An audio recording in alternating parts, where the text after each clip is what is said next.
അതെങ്ങനെ സോഷ്യൽ മീഡിയയിലൊക്കെ എങ്ങനെ അത് എങ്ങനെ നോക്കി കാണുന്നത് ആക്റ്റീവാണോ? എന്നുവെച്ചാൽ സോഷ്യൽ മീഡിയയിൽ ആക്റ്റീവാണെന്ന് വെച്ച് കഴിഞ്ഞാൽ ഞാൻ സോഷ്യൽ മീഡിയയിലെ എല്ലാ പ്ലാറ്റ്ഫോമിലും എല്ലാ കാര്യങ്ങളും അറിയുന്ന ഒരാളാണ്. ഞാൻ ഫേസ്ബുക്കിലൊന്നും അങ്ങനെ സജീവമായിട്ട് ഇല്ല എന്ന് മാത്രമേ ഉള്ളൂ. അതിന് കാരണം എന്താ വെച്ച് കഴിഞ്ഞിട്ടുണ്ടെങ്കിൽ അത് നമ്മൾ ഒരുപാട് സമയം അതിന് വേണ്ടിയിട്ട് ചിലവഴിക്കേണ്ടി വരും.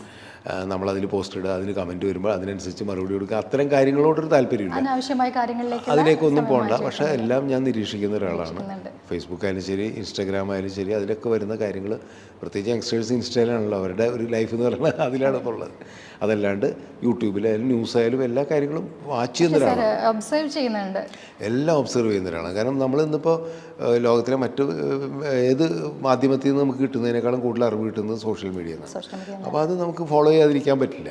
അതുകൊണ്ട് തന്നെയാണ് ഞാൻ വിവേകാനന്ദൻ വൈറലാണെന്ന് പറയുന്ന സിനിമയിലേക്ക് എത്തിക്കഴിഞ്ഞപ്പോഴും സോഷ്യൽ മീഡിയ യുഗത്തിൽ നടക്കുന്നൊരു കഥ, ഈ കാലഘട്ടത്തിൽ സോഷ്യൽ മീഡിയയിലൂടെ ഒരു സിനിമയുടെ കഥ പറയുമ്പോൾ എങ്ങനെയൊക്കെയാണ് ആ കഥയും കഥാപാത്രങ്ങളും സമൂഹമായിട്ട് ബന്ധപ്പെട്ടിരിക്കുന്നു എന്നുള്ളതാണ് ഞാൻ ഈ സിനിമയിലൂടെ പറയാൻ ശ്രമിക്കുന്നത്. പ്രധാനമായിട്ട് ഈ വിവേകാനന്ദൻ വൈറലാണെന്ന് പറയുമ്പോൾ നമ്മളെല്ലാവരും വിചാരിക്കുന്ന ഒരു തമാശ പടമാണ്. ഇപ്പോഴത്തെ ഈ സോഷ്യൽ മീഡിയയായിട്ട് ബന്ധപ്പെട്ട എന്തെങ്കിലും ഒരു നുണുക്ക് പരിപാടി കുസൃതിയൊക്കെ ആയിട്ടുള്ള സിനിമകളായിരിക്കും എന്നുള്ളതാണ് പൊതുവെ ആൾക്കാർ അങ്ങനെയല്ല ധരിച്ചിരിക്കുന്നത്.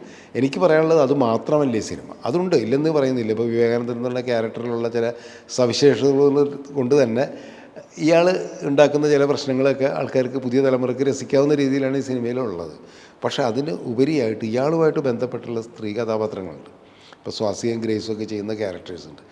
അവർ ലൈഫിൽ അനുഭവിക്കുന്ന കുറച്ച് സംഭവങ്ങളെന്ന് പറഞ്ഞു കഴിഞ്ഞിട്ടുണ്ടെങ്കിൽ നമ്മുടെ സൊസൈറ്റിയിൽ എന്നും കാലാകാലങ്ങളായിട്ടുള്ള സ്ത്രീകൾ അഭിമുഖീകരിക്കുന്ന ഒരു വലിയ പ്രശ്നമാണ്. ആ വിഷയം എന്ന് പറയുന്നത് നമ്മുടെ സമൂഹത്തിലുള്ളതാണ്. ഒരുപാട് സ്ത്രീകൾ അത് അനുഭവിക്കുകയും അവർ പലപ്പോഴും അത് പറയില്ല. കാരണം പറഞ്ഞു കഴിഞ്ഞാൽ അവർക്ക് തന്നെ പ്രശ്നമുണ്ടാവും, അവരുടെ കുടുംബജീവിതത്തിന് പ്രശ്നമുണ്ടാവും. അതല്ലെങ്കിൽ തന്നെ സൊസൈറ്റിയിൽ അതെങ്ങനെയായിരിക്കും പ്രതിഫലിക്കുക എന്നുള്ളൊരു ഭയമുള്ളത് കൊണ്ട് തന്നെ മുൻകാലങ്ങളിലൊന്നും അത്തരം സ്ത്രീകൾ ഇതൊന്നും പുറത്തു പറഞ്ഞിട്ടില്ല. പക്ഷേ പുതിയ കാലത്ത് ഇത്തരം വിഷയങ്ങൾ സിനിമയിൽ വരുന്നത് കൊണ്ട് തന്നെ കുറച്ചും കൂടി ബോൾഡായിട്ട് ആൾക്കാർക്ക് ഇത് മനസ്സിലാക്കാനും അത് തുറന്നു പറഞ്ഞാലും കുഴപ്പമില്ല എന്ന് പറയുന്നിടത്താണ് ഇപ്പോൾ നമ്മൾ മലയാള സിനിമ നിൽക്കുന്നത്. അപ്പോൾ അത് വളരെ കാലികമായൊരു വിഷയമാണിത്. അതിനെതിരെ അല്ല അതെ, ആ സീരിയസ് ആയിട്ടുള്ള വിഷയത്തിലേക്ക് വരുമ്പോൾ ഈ സ്ത്രീകൾ അതിനെതിരെ റിയാക്ട് ചെയ്യുകയും അവർ വോൾട്ട് ചെയ്യുന്നതാണ് ഈ സിനിമ എന്ന് പറയുന്നത്. അതിൽ നിന്നുണ്ടാകുന്ന സൊസൈറ്റിയിലുണ്ടാകുന്ന പ്രശ്നങ്ങളിലൂടെയാണ് ഈ വിവേകാനന്ദൻ വൈറലാകുന്നത്. അപ്പോൾ തീർച്ചയായിട്ടും വളരെ പ്രസക്തമായൊരു വിഷയം കൂടിയാണ് ഞാൻ ഈ സിനിമയിൽ പറയുന്നത്.